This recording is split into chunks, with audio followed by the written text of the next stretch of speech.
A very good evening to all. It's time for Children's Bedtime Treasury with Let Emotions Speak. Don't forget to like the video, share the video, and subscribe to my channel for more bedtime stories. The answer to yesterday's riddle is a chair. Today's story is about Peter meets a dragon. Once upon a time, there was a young boy named Peter. He lived in an ordinary house with an ordinary mum and dad, an ordinary sister, and an ordinary pet cat called Jasper. In fact, everything in Peter's life was so ordinary that he sometimes wished that something extraordinary would happen. Why doesn't the giant come and squash the house flat with his foot?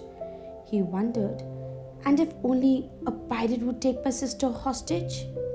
But each day, Peter would wake up in the morning and everything was just the same as it had been the day before. One morning, Peter woke up to find a very strange smell in the house. Looking out of his bedroom window, he saw that the front lawn was scorched and blackened. There was smoke drifting off the grass, and further away, he could see some bushes ablaze. Peter rushed downstairs and out of the front door. He ran out of the garden and down the lane followed the trail of smoke and burning grass. He grew more and more puzzled. However, as there was no sign of anything that could have caused such a blaze. Peter was about to run home and tell his mum and dad when he heard a panting noise coming from the undergrowth. Parting the bushes gently with his hands, he found a young creature. It had green, scaly skin, a pair of wings, and a long snout full of sharp teeth. Every now and again, a little tongue of flame came from its nostrils, setting the grass around it on fire. A baby dragon? Peter said to himself in great surprise. Big tears were rolling out of the dragon's yellow eyes and down its scaly cheeks as it flapped its wings desperately and tried to take off. When the dragon saw Peter, it stopped flapping its wings. "Oh, woe is me," it sobbed. "Where am I?" "Where do you want to be?" asked Peter, kneeling down on the scorched ground. "I want to be in the dragon land with my friends," replied the dragon. "We were all flying together, but I just couldn't keep up with them. I got tired and needed a rest. I called to the others, but they didn't hear me. Then I just had to stop and get my breath back. Now I don't know where I am or if I'll ever see my friends again." And with that, the baby dragon started to cry once more. "I'm sure I can help. I'll get you home," said Peter, though he had no idea how. "You?" hissed a voice nearby. "How could you possibly help? You're just a boy." Peter looked around and to his astonishment found Jasper sitting behind him. "I suppose you're going to wave a magic wand, are you?" continued Jasper. "You need to call in an expert." Then he turned his back on Peter and the baby dragon and started washing his paws. Peter was astounded.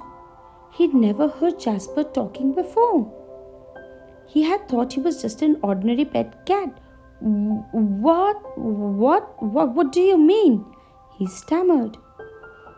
"Well," said Jasper, glancing over his shoulder at Peter, "I reckon that horse over there could help. Follow me." So Peter and the baby dragon, whose name was Flame, followed Jasper over to where the horse stood at the edge of a field. Jasper leaped up onto the gate and called to the horse. Then he whispered in the horse's ear. The horse thought for a moment, then whispered back in Jasper's ears. "He says he's got a friend on the other side of the wood who'll help," said Jasper. "But how?" said Peter, looking perplexed. "Be patient, follow me," said Jasper as he stalked off through the grass. "And tell your friend to stop setting fire to everything," he added. Peter saw to his horror that Flame was indeed blazing a trail through the field. I can't help it, cried Flame, about to burst in tears again. Every time I get out of breath, I start to pant, and then I start breathing fire. Let me carry you, said Peter.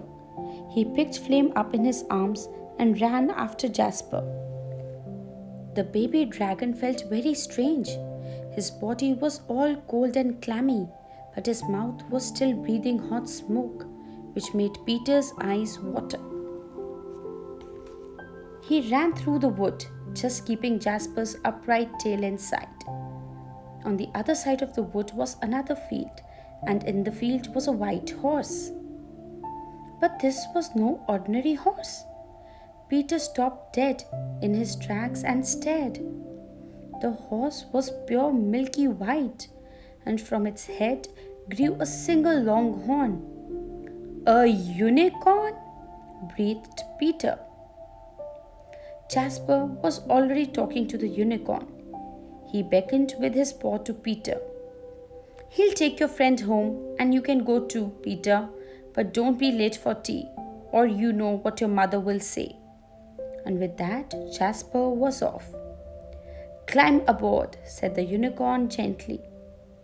Peter and the little dragon scrambled up on the unicorn's back. What an adventure, thought Peter. Up, up, and away. They soared through the clouds. Flame held tightly onto Peter's hand with his clammy paw. At last, Peter could see a mountain ahead through the clouds. Now they were descending through the clouds again, and soon the unicorn landed right at the top of the mountain. I am home, squeaked Flame joyously as they landed. Sure enough, several dragons were running over to greet him. They looked quite friendly, but some of them were rather large and one was breathing a great deal of fire.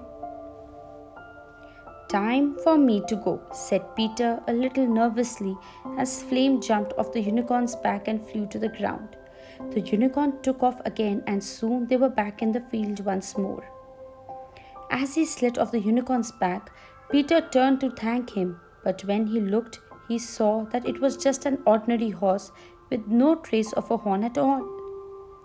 Peter walked back home across the field, but there was no sign of burnt grass. He reached his own front lawn, which was also in perfect condition. Peter felt more and more perplexed. I hope Jasper can explain, he thought as the cat ran past him and into the house. Jasper, I took the baby dragon home. What's happened to the burnt grass?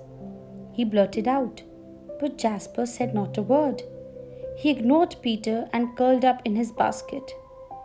When Peter wasn't looking, however, Jasper gave him a glance that seemed to say, Well, was that a big enough adventure for you?